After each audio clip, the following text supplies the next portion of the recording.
उसी में आप सबको सलाम। खुदावंद आपको और आपके ख़ानदान को बरकत, सेहत और तंदुरुस्ती अता करे। मसीह यीशु नासरी के नाम से आमीन। हमारे लिए आज की अंजिल मुक़द्दस लूका के मुताबिक 18 बाब पहले से 8 आयत। खुदा अपने बरगज़ीदों का जो उससे फरियाद करते हैं इंसाफ करेगा। खुदा बाप, बेटे और रूह कुद्दस के नाम से आमीन। एक दिन यीशु ने इस अर्ज से कि हर वक्त दुआ करते रहना और हिम्मत ना हारना ज़रूरी है, अपने शागिर्दों को एक तमसील सुनाई और कहा कि किसी शहर में एक काजी था जो ना खुदा से डरता और ना आदमी की कुछ परवाह करता था। और उसी शहर में एक बेवा थी जो उसके पास आती और उससे ये कहकर कहा करती थी कि मेरे मुद्दई के मुकाबिल मेरा इंसाफ कर।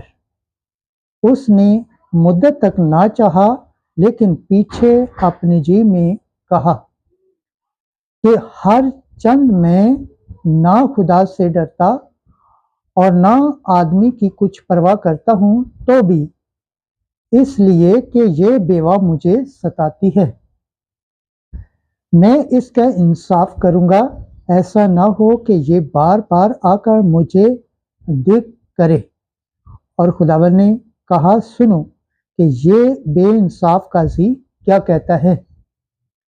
बस क्या खुदा अपने बरगज़ीदों का इंसाफ ना करेगा जो रात दिन उससे फरियाद करते हैं, या उनके वास्ते देर करेगा? मैं तुमसे कहता हूँ कि वो जल्द उनका इंसाफ करेगा। मगर जब इब्ने इंसान आएगा तो क्या ज़मीन पर ईमान पाएगा? अंजिल मुक़द्दस के वसीला से हमारे गुनाह माफ़ किए जाएं।